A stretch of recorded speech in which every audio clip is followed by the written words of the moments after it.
Bonsoir à tous, bienvenue dans Metamorphosis School, l'école de la transformation. Alors nous sommes à notre épisode 3 et vous savez que depuis ce mardi, nous sommes à l'école de la louange. Et nous avons parlé de beaucoup de choses. Mardi, nous avons commencé à aborder la définition de la louange. Le mercredi, nous avons abordé les implications de la louange. Et aujourd'hui, en guise de troisième épisode, nous allons voir les obstacles à la louange. Alors bien évidemment, je me dois de vous le rappeler. Je suis obligé, au risque de vous frustrer. Bien évidemment, la liste de toutes les choses que nous allons voir cette semaine n'est pas exhaustive. Voilà pourquoi je vous ai dit que nous reviendrons certainement sur ce sujet avec d'autres contours, notamment lorsque nous parlerons du tabernacle. Nous ferons une étude également sur le tabernacle et on reviendra sur ces notions de louange, ces notions d'adoration, ces notions d'action de grâce, ces notions de rendre grâce à Dieu, de sacrifice, de reconnaissance. On prendra le temps, ne vous inquiétez pas, de revenir sur ces vérités qui sont ô combien essentielles, indispensables à la vie chrétienne. Je vous ai dit, ici nous abordons qu'un aspect de la louange ou que quelques aspects de la louange, certains que j'ai déjà abordés dans un de mes livres, Before, tout ce qu'un conducteur doit savoir avant de conduire. N'hésitez pas à vous le procurer, je vous l'ai dit, n'hésitez pas, il est disponible sur Amazon. Les obstacles de la louange, les obstacles à la vie de louange, plus précisément, le sujet est donné. Mais avant de commencer, nous allons prendre le temps de rendre grâce à Dieu. Excellent Père de grâce et d'amour, nous voulons te dire merci. Merci, parce que c'est toi qui as le pouvoir de t'assujettir toutes choses. Tu nous permets d'être enseignés ce soir, c'est pour nous un privilège que nous voulons mesurer, saisir et considérer. Voilà pourquoi, ce soir, je te rends grâce. Je te dis merci pour ma vie, merci pour la vie de mon frère et de ma sœur, qui depuis le début de cette semaine est instruit sur ces vérités ô combien essentielles qui concernent la vie de louange. Accorde-nous la grâce de vivre cette vie de louange, Père de grâce, dans le seul but que nos vies soient le reflet de la gloire de celui que tu as envoyé, Jésus-Christ. Ce soir, inspire les paroles de nos bouches, Père, inspire les pensées de nos cœurs. Nous acceptons de nous placer sous le leadership, la direction de ton esprit. Saint-Esprit de Dieu, prends le contrôle de nos bouches, prends le contrôle de nos pensées pour la gloire du Père. Encore une fois, Dieu Tout-Puissant, Dieu véritable, Dieu vivant et vrai, c'est à toi que nous rendons toute la louange, toute l'honneur et toute la gloire. Dans le nom précieux de Jésus-Christ, nous t'avons prié. Que quelqu'un dise Amen, Amen, Amen. Avant de poursuivre, prends le temps de partager la vidéo sur tous tes réseaux sociaux, sur X, sur Trend, sur Instagram, sur Facebook, sur Snap, sur TikTok, partout, parce que je sais que cette vidéo va édifier un grand nombre de personnes dans ton entourage.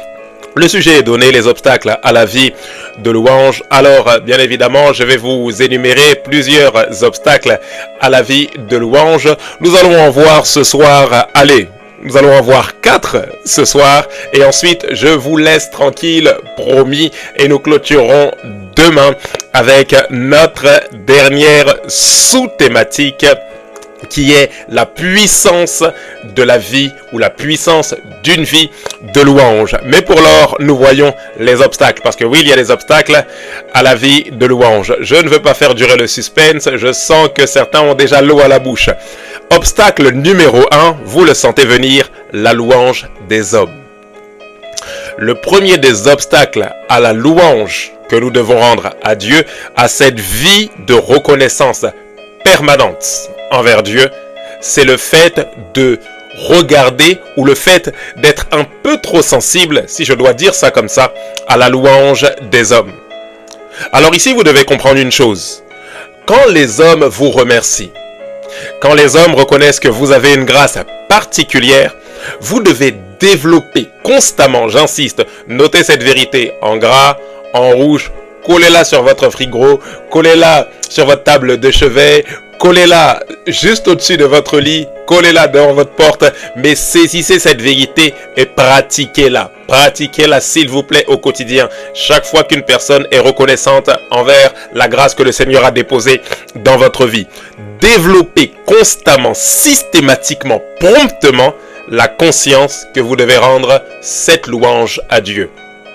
Ok, la louange qu'on vous offre, les éloges qu'on vous fait, sont des éloges que vous devez prendre et rendre à Dieu. Ça veut dire quand les hommes vous disent merci, ne leur dites pas non, je ne veux pas vous remercier, dites merci à Dieu. Non. Prenez les remerciements parce que la grâce de Dieu est passée à travers un canal, mais lorsque ces remerciements viennent à vous, rendez-les à Jésus. Pasteur Jean-Phil, qu'est-ce que ça signifie de manière pratique? Ça ne veut pas dire que vous devez avoir ce discours religieux. Vous savez, très souvent, lorsque quelqu'un nous dit merci, et puis on est là, on baisse la tête en disant toute la gloire à notre Seigneur, juste notre Seigneur, pas nous, mais tout est à Jésus. Merci, gloire à Dieu. C'est bien de faire ça, mais à la réalité, vous savez que vous avez rendu la louange à Dieu en fonction de comment vous vous sentez intérieurement. Lorsque vous êtes un petit peu trop satisfait, lorsque vous attendez un petit peu trop ça, lorsque vous désirez un petit peu trop que les hommes vous disent merci, lorsque vous avez fini un service, par exemple, à l'église et que vous attendez, voilà, vous êtes assis, vous attendez qu'on vienne vous dire que vous avez bien prêché, qu'on vienne vous dire que vous avez bien conduit le culte, qu'on vienne vous dire que vous avez bien joué, qu'on vienne vous dire que vous vous êtes bien occupé des enfants, qu'on vienne vous dire que vous êtes bien habillé. Ce n'est pas mauvais, mais ça commence à devenir mauvais lorsque c'est la seule chose qui motive notre cœur, qui motive nos actions. Alors en apparence, vous pouvez dire aux hommes, toute la gloire au Seigneur, ce n'est pas moi, c'est Jésus, mais dans votre cœur, vous savez que vous attendez ça. Alors le meilleur moyen de mourir à la louange des hommes, parce qu'en réalité, le pas vers la louange à Dieu, c'est le fait d'accepter de mourir à la louange des hommes. Alors le premier pas vers la mort à la louange des hommes consiste à rendre les éloges qui vous sont faits au Seigneur. Ça veut dire que dès que vous les recevez, dès l'instant où vous avez un temps d'intimité, considérez à quel point sans la grâce vous n'êtes rien. Considérez à quel point si le Seigneur enlevait cette capacité de pouvoir chanter, si le Seigneur enlevait cette capacité de pouvoir enseigner, si le Seigneur enlevait cette capacité de pouvoir faire des enfants, si le Seigneur enlevait juste la santé, qu'est-ce qu'il vous resterait? Voilà pourquoi la Bible dit nous ne sommes qu'une vapeur.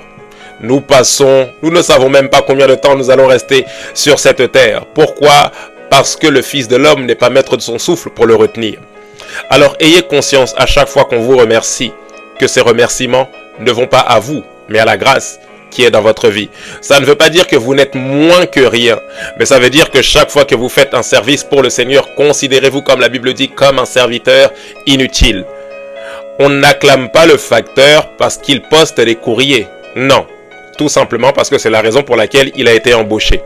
Alors si sur la terre vous accomplissez la raison pour laquelle vous avez été suscité par Dieu, en réalité vous n'avez aucun mérite parce que vous accomplissez juste la mission pour laquelle vous avez été créé. Alors il est bon de recevoir des remerciements, il est encore mieux de les prendre et de les rendre dans le secret au Seigneur. Mettez-vous à genoux et dites au Seigneur, Seigneur, je suis tellement reconnaissant parce que je sais que je ne suis rien sans ta grâce. Je sais que je ne peux rien. La Bible dit, considérez parmi vous, il n'y a pas beaucoup de sages, pas beaucoup d'instruits, pas beaucoup de personnes importantes. Et Dieu a fait exprès. Il a pris les choses viles de ce monde pour confondre celles que dans le monde on considère comme étant sages, comme étant pures, comme étant grandes. Il a choisi les choses faibles afin que les hommes ne disent pas c'est parce que je viens d'une grande famille que j'ai eu ça. Il a choisi les choses faibles afin que l'on dise pas c'est parce que j'ai beaucoup de muscles que j'ai réussi à atteindre ces objectifs. Mais il a fait tout ça pour qu'on puisse se glorifier, mais se glorifier dans le Seigneur, selon qu'il est écrit que celui qui se glorifie dans le Seigneur. Ça veut dire que chaque fois que vous recevez une gloire, rappelez-vous que vous avez été créé pour rendre la gloire. Matthieu chapitre 6 verset 5, quand vous priez, ne faites pas comme les hommes faux. Ils aiment prier debout dans les maisons de prière et au coin des rues pour que tout le monde les voie. Je vous le dis, c'est la vérité, ils ont déjà leur récompense. Rappelez-vous toujours que quand vous faites pour que les hommes vous remercient, que quand vous faites pour que les hommes reconnaissent que vous avez fait, le jour où les hommes ont reconnu que vous avez fait, vous avez déjà eu votre récompense. Et la récompense que vous avez eue, c'est le fait que les hommes ont reconnu ce que vous avez fait. Alors si vous avez eu une récompense de la part des hommes, quelle récompense attendez-vous de Dieu? Dieu ne peut pas vous récompenser étant donné que vous n'attendiez pas une récompense de sa part. La récompense que vous attendiez, c'était les likes. La récompense que vous attendiez, c'était les followers. La récompense que vous attendiez, c'était le fait que beaucoup de personnes vous reconnaissent dans la rue, vous reconnaissent dans les grandes conférences, vous reconnaissent et qu'on vous fasse asseoir devant. Alors lorsqu'on vous fait asseoir devant, Lorsqu'on a vu que vous avez pris des photos avec des personnes importantes, lorsqu'on a vu que vous étiez quelqu'un de grand sur la terre, lorsqu'on a vu qui vous étiez sur la terre, qu'est-ce que vous attendez de la part de Dieu? Voilà pourquoi cette parole de Jésus est puissante. Il dit, mais lorsque ces pharisiens aiment à prier debout, crient pour que les hommes les voient et disent à quel point ils sont pieux, à quel point ils sont religieux, mais en réalité, ils ont eu ce qu'ils voulaient. Et ce qu'ils voulaient, c'était attirer le regard des gens. Lorsque ce que vous voulez de la part des hommes, vous l'obtenez, vous ne pouvez rien recevoir de la part de Dieu. Voilà pourquoi tout ce que nous faisons doit avoir pour seule et unique motivation le désir de satisfaire les intérêts du royaume de Dieu, les intérêts du Père. Romains chapitre 2 verset 28 à 29, j'aime tellement cette parole. La Bible dit ceci: non, le vrai juif, ce n'est pas celui qui se conduit extérieurement comme un juif, et la vraie circoncision, ce n'est pas la marque faite sur le corps. Le vrai juif, c'est celui qui est juif au-dedans, et la vraie circoncision, c'est celle du cœur. Elle vient de l'Esprit de Dieu et non de la loi écrite. Le vrai juif ne reçoit pas sa louange. Je suis dans la version parole de vie. Ne reçoit pas sa louange des gens, il la reçoit de Dieu. Dernier passage biblique de référence, Actes chapitre 14, verset 11 jusqu'au verset 15. À la vue de ce que Paul avait fait, la foule éleva la voix et dit en langue lycaonienne, les dieux sous une forme humaine sont descendus vers nous. Ils appelaient Barnabas Jupiter et Paul Mercure, parce que c'était lui qui portait la parole. Le prêtre de Jupiter, dont le temple était à l'entrée de la ville, amena des taureaux avec des bandelettes vers les portes et voulait, de même que la foule, offrir un sacrifice. Les apôtres, Barnabas et Paul, ayant appris cela, déchirèrent leurs vêtements. Est-il possible que face aux followers, face aux acclamations des hommes, face aux ovations, face aux éloges que les hommes vous font, vous commenciez à déchirer vos vêtements? La Bible dit, ils déchirèrent leurs vêtements et se précipitèrent au milieu de la foule en s'écriant: ô hommes, pourquoi agissez-vous de la sorte? Nous sommes, nous aussi, des hommes de la même nature que vous, et vous apportant une bonne nouvelle. Nous vous exhortons à renoncer à ces choses vaines. Le fait que les hommes me likent, même bien que j'ai beaucoup d'abonnés, 25 000, 15 000, 10 000, 5 000 likes, 10 000 likes, ces choses sont vaines. Ne m'acclamez pas, mais acclamez celui qui est mort et ressuscité pour vous. Pour vous tourner vers le Dieu vivant. Il dit renoncez à ces choses vaines pour vous tourner vers le Dieu vivant qui a fait le ciel, la terre, la mer et tout ce qui s'y trouve. En d'autres termes, nous sommes en train de manifester simplement ce que celui qui nous a donné le pouvoir de manifester nous a donné de manifester. Je ne manifeste pas ces choses à cause de moi. Je ne manifeste pas ces choses parce que en moi-même je suis source de quoi que ce soit. Non, ils déchirèrent leurs vêtements. Combien d'entre nous aujourd'hui accepterions de dire arrêtez de me liker? Arrêtez de me remercier, non. Arrêtez de m'acclamer.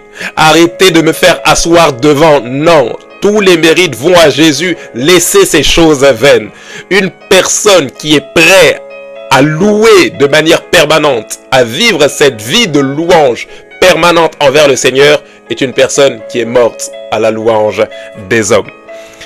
La vérité numéro 2, ou l'obstacle numéro 2 à la louange de Dieu, à la vie de louange vis-à-vis de Dieu, c'est la censure des hommes.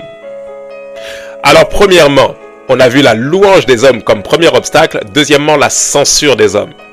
Parce qu'une personne qui a grandi en maturité, ou une personne qui peut vivre une vie de louange permanente envers Dieu, est une personne qui est morte à la louange, mais également morte à la censure des hommes. Combien de personnes ne font pas les choses pour être appréciées, forcément de tous et de toutes? Combien de personnes ne font pas les choses pour que les gens les approuvent? Combien de personnes ne font pas des choses uniquement pour que des personnes qui ne les aiment pas finissent par les aimer? Combien de personnes ne sont pas chamboulées dans leur vie lorsqu'on décide de les censurer? Oh, de ma petite expérience, je dois vous le dire, la foule est quelque chose d'assez changeant, à géométrie variable. Oh, un jour vous serez apprécié, l'autre jour on dira que vous êtes la personne la plus mauvaise, l'autre jour on dira, à tort ou à raison, L'autre jour, on dira justifié ou injustifié. L'autre jour, il suffit qu'une rumeur sorte et puis qu'on dise ah finalement il n'était pas si bon que ça, finalement il est mauvais. Et c'est comme si tout le bien que vous avez pu faire s'envole en éclats. Oh oui, il est possible que les hommes décident du jour au lendemain de vous censurer. Mais la question que je vous pose ce soir, c'est lorsque les hommes vous censurent, quelle est votre réaction? Est-ce que vous devez vous battre? Vous êtes prêt à vous battre pour regagner une bonne popularité? Ou est-ce que vous êtes mort à la censure des hommes et que vous vous dites advienne que pourra, le plus important c'est que Jésus soit glorifié. Regardez ceci. Dieu n'est pas simplement glorifié uniquement lorsque les gens vous acclament à cause de son nom. Je répète, Jésus n'est pas uniquement glorifié. Jésus n'est pas glorifié uniquement lorsque vous êtes acclamé, apprécié, liké, validé, suivi à cause de son nom. Mais Jésus est glorifié même lorsque vous êtes rejeté, persécuté, lorsque vous êtes mis de côté à cause de son nom. La persécution peut être pour Christ un sujet de gloire lorsque elle vous est adressée, mais à cause de son nom.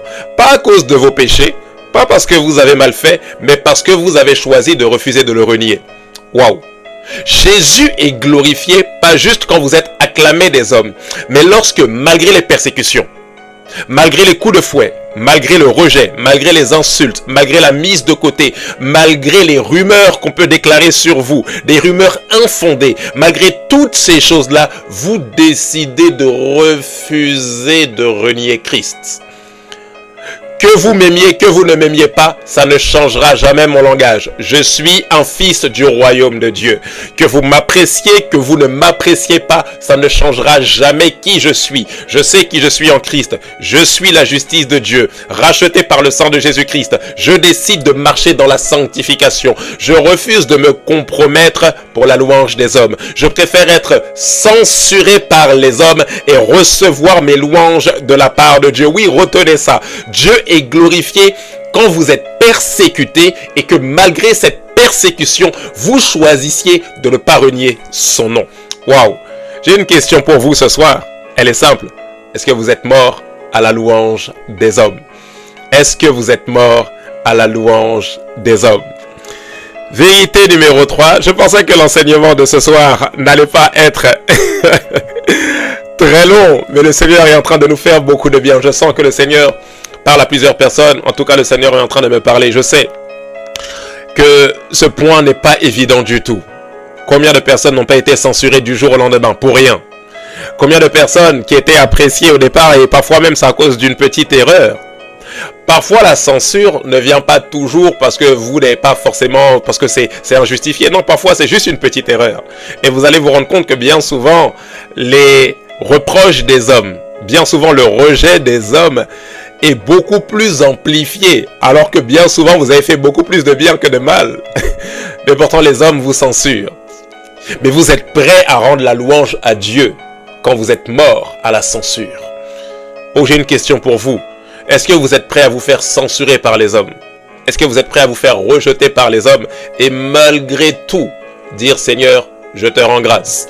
Seigneur, je te dis merci. Seigneur, je te célèbre. Seigneur, je te rends toute la gloire. Est-ce que vous êtes prêts à garder votre identité d'enfant de Dieu, votre position, votre mentalité, votre langage de citoyen du royaume des cieux, quelles que soient les louanges ou les censures des hommes à votre égard?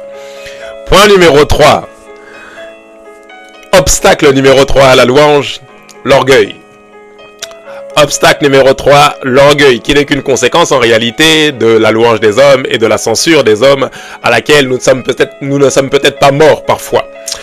Ecclésiaste chapitre 8, verset 8, la Bible dit ceci: l'homme n'est pas maître de son souffle pour pouvoir le retenir et il n'a aucune puissance sur le jour de la mort. Il n'y a point de délivrance dans ce combat et la méchanceté ne saurait sauver les méchants. Je répète, l'homme, Ecclésiaste 8, verset 8, l'homme n'est pas maître de son souffle pour pouvoir le retenir et il n'a aucune puissance sur le jour de la mort. Luc chapitre 12, verset 15 jusqu'au verset 21. Puis il leur dit, gardez-vous avec soin de toute avarice, car la vie d'un homme ne dépend pas de ses biens, fût-il dans l'abondance. Et il leur dit cette parabole, les terres d'un homme riche avaient beaucoup à rapporter, et il raisonnait en lui-même, disant, que ferai-je ? Car je n'ai pas de place pour serrer ma récolte. Voici, dit-il, ce que je ferai. J'abattrai mes greniers, j'en bâtirai de plus grands, j'y amasserai toute ma récolte et tous mes biens, et je dirai à mon âme, tu as beaucoup de biens en réserve pour plusieurs années. Repose-toi, mange et réjouis-toi. Mais Dieu lui dit, insensé, cette nuit même, ton âme te sera redemandée. Et ce que tu as préparé, pour qui cela sera-t-il ? Il en est ainsi de celui qui amasse des trésors pour lui-même et qui n'est pas riche pour Dieu. J'aime trop cette parole parce que ici vous voyez que Dieu n'est pas contre la richesse. Il dit celui qui n'est pas riche pour Dieu. Il ne dit pas celui qui est riche, il dit celui qui n'est pas riche pour Dieu. En d'autres termes, celui qui utilise sa richesse uniquement à des fins personnelles. 1 Corinthiens chapitre 3, verset 21 jusqu'au verset 23. Que personne donc ne mette sa gloire dans des hommes, car tout est à vous, soit Paul, soit Apollos, soit Céphas, soit le monde, soit la vie, soit la mort, soit les richesses présentes, soit les choses présentes, soit les choses à venir. Tout est à vous. Vous entendez ça? Tout est à vous, et vous, vous êtes à Christ, et Christ est à Dieu. Il dit tout est à vous, mais il ajoute une cause à ça. Tout est à vous pour quelle raison? Suite logique, parce que vous êtes à Christ. Ce n'est pas tout est à vous, je possède, c'est à moi. Non, non, non. Ça vous appartient parce que ce qui vous appartient à quelqu'un d'abord. En d'autres termes, il n'y a rien qui vous appartient en dehors de ce qui appartient à Christ.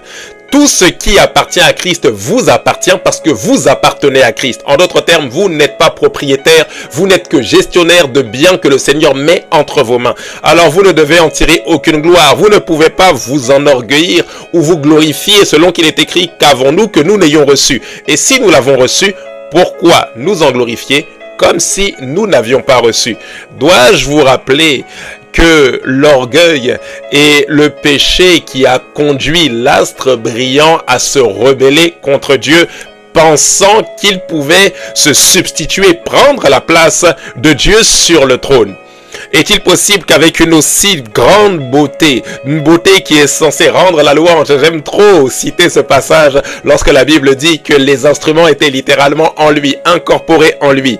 L'astre brillant était fait de musique. Waouh, quelle beauté! Il ne jouait pas d'un instrument. Rappelez-vous, il était un instrument jouant. Et malgré cette mélodie qui jouait perpétuellement, qui était censée rendre la gloire à Dieu, à un moment donné, il a voulu, par la grandeur de ton commerce, il a voulu marchander l'adoration en se demandant, mais est-ce qu'au final, je ne suis pas beau à cause de moi-même? Oubliant qu'il n'est qu'une créature. Bien souvent, l'orgueil nous fait oublier que nous ne sommes pas des créateurs. Bien souvent, l'orgueil nous fait oublier que nous appartenons à celui qui nous a donné toutes ces choses.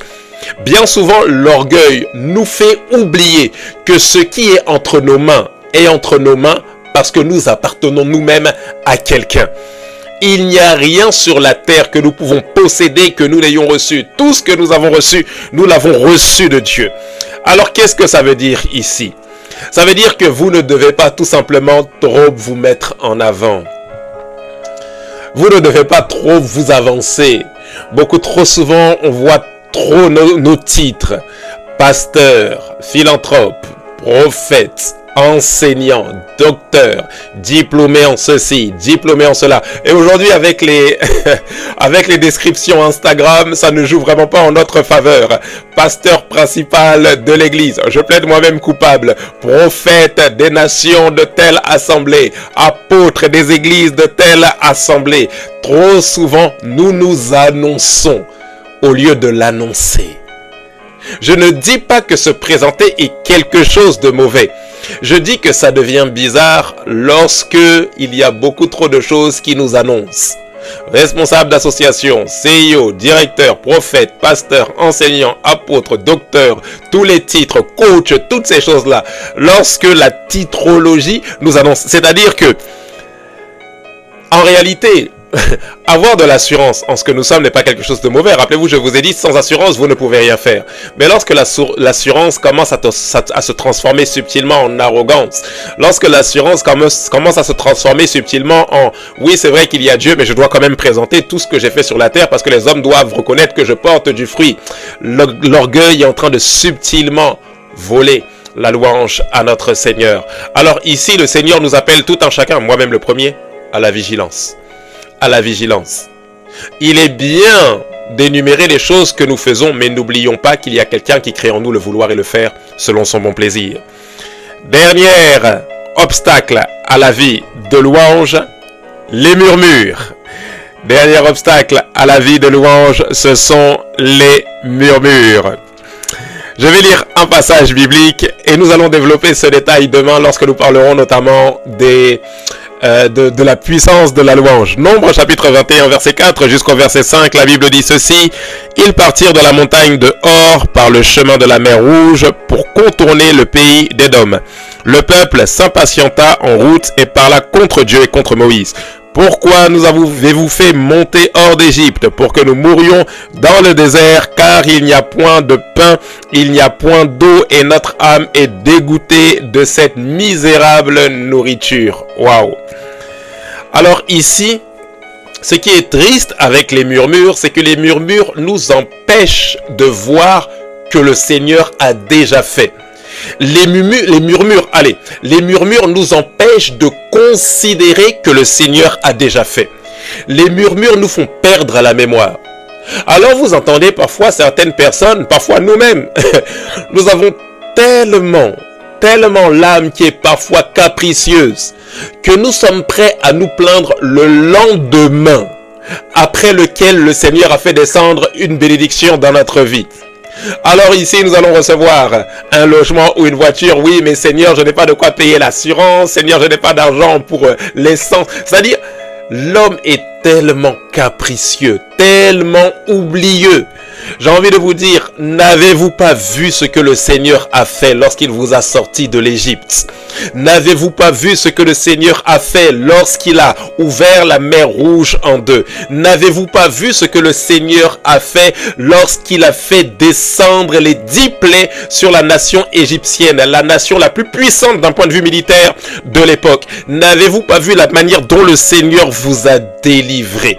Oh, je vous assure, les murmures sont l'un des obstacles les plus puissants à la vie de louange, à la vie de reconnaissance permanente envers Dieu. Une personne qui se plaint ne peut pas reconnaître que Dieu a déjà fait, parce qu'elle a tendance à systématiquement oublier ce que Dieu a fait, se concentrant sur ce qu'il n'a pas encore fait. Alors voici ce que dit la parole de Dieu, le dernier verset biblique pour ce soir, avant que nous puissions clôturer. Nous verrons une autre partie de ce verset biblique demain. La Bible dit ceci: on donnera encore plus celui qui a celui qui a quelque chose, on lui donnera encore plus et il aura beaucoup. Je suis dans la version parole vivante, parole de vie. Mais celui qui n'a rien, on lui enlèvera même le peu de choses qu'il a. Je répète, mais celui qui n'a rien, on lui enlèvera même le peu de choses qu'il a. Cette parole est assez particulière. Jésus dit, à celui qui a quelque chose, on lui donnera encore plus, mais à celui qui n'a rien, on lui enlèvera le peu de choses qu'il a. Mais c'est bizarre, Jésus, je n'ai rien. Comment peux-tu m'enlever alors que je n'ai rien? Parce qu'aux yeux de Dieu, personne n'a rien. Donc ici, on n'est pas dans le cadre de réception, mais on est dans le cadre de la considération. Je répète, Jésus dit, celui qui n'a rien, on lui enlèvera même le peu qu'il a. Ça signifie qu'aux yeux de Jésus, il n'existe aucun être humain sur la terre qui puisse dire qu'il n'a rien. Donc ce n'est pas une question de ce que vous avez reçu, mais c'est une question de est-ce que vous savez considérer ce que Dieu vous a donné. Alors ici, celui qui dit qu'il n'a rien, en réalité, ne peut même pas bénéficier du peu que Dieu lui a donné. Alors il vient d'avoir une maison, il vient d'avoir une voiture, mais il est déjà dans la plainte. Alors il ne peut même pas se réjouir du bien que le Seigneur a fait descendre dans sa vie. Alors il est déjà sauvé, il est déjà en Christ, mais il se plaint qu'il n'est pas marié, il se plaint qu'il n'a pas de mari, qu'il n'a pas de femme, qu'elle n'a pas de mari. Elle se plaint, elle ne bénéficie pas du salut. C'est comme si on lui avait ôté le peu que le Seigneur avait fait descendre dans sa vie. Oh, j'ai une question pour vous ce soir, alors que nous sommes en train de clôturer. Est-ce que vous considérez ce que Dieu a déjà fait dans votre vie? Les murmures, les plaintes. Seigneur, j'ai pas encore ceci. Oui, Seigneur, c'est vrai, tu as fait ceci, mais j'ai besoin de cela. Non, non, non. Sachez être reconnaissant. Rappelez-vous ce qu'on a vu dès le début de la semaine. Vous concentrant sur ce qui va. Je vais plus loin ce soir. Vous concentrant sur ce que le Seigneur a déjà fait.